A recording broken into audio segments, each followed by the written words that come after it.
رابطه باید از نظر احساسی رضایت طرفین رو برآورده بکنه. رابطه عاطفی مثبت باید شما رو خوشحال‌تر کنه و باعث بشه حالتون بهتر بشه.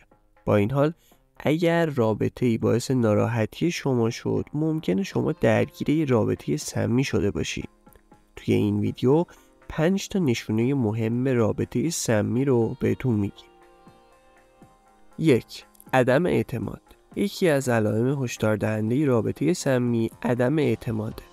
توی این روابط هر حرکت شما زیر سوال میره و نظرات شما اصلا اهمیتی نداره. چنین مواردی از عدم اعتماد متقابل ناشی میشه.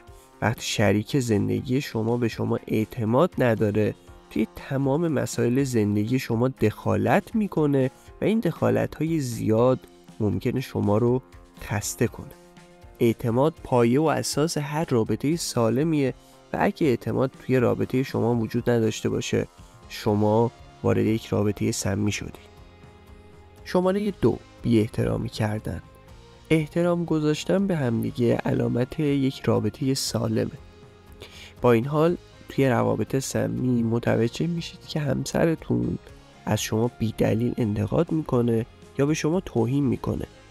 روابط سمی باعث آسیب به روح و روان شما میشه و حتی ممکنه که احساس کنید برای تحقق بخشیدن به خواستهای خودتون باید تمام انرژی خودتون رو صرف کنید، ولی عملاً این تلاش ها بیفایده است. 3. عدم صداقت.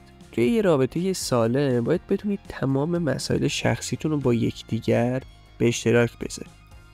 اگر هر کدوم از شما بهونه ها و دروغایی برای مخفی نگه داشتن از همدیگه پیدا کنید، پس به همدیگه اعتماد ندارید.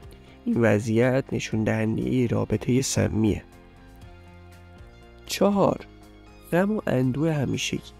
اشکالی نداره که گاهی غمگین بشید، اما اگر این غم دائمیه و شما رو به سمت افسردگی سوق میده، به نظر میرسه شریک زندگی شما فقط به ناراحتی های شما اضافه میکنه و برای بهبود این قضیه تلاشی نمیکنه. 5. قطع روابط با دوستان و خانواده خود. روابط سمی میتونن اونقدر طاقت فرسا باشن که شما مجبور بشید که دوستا و خانواده‌تون رو ترک بکنید و یا اونها رو نادیده بگیرید. اگه برای جلوگیری از درگیری با همسرتون روابط خودتون رو با دوستاتون و خانواده‌تون متوقف کردید، این نشونه یه رابطه سمی. توی کامنت ها لطفاً بهمون بگین دیگه چه علامت هایی برای رابطه های سمی میشناسید که ما اشاره بهشون نکردیم.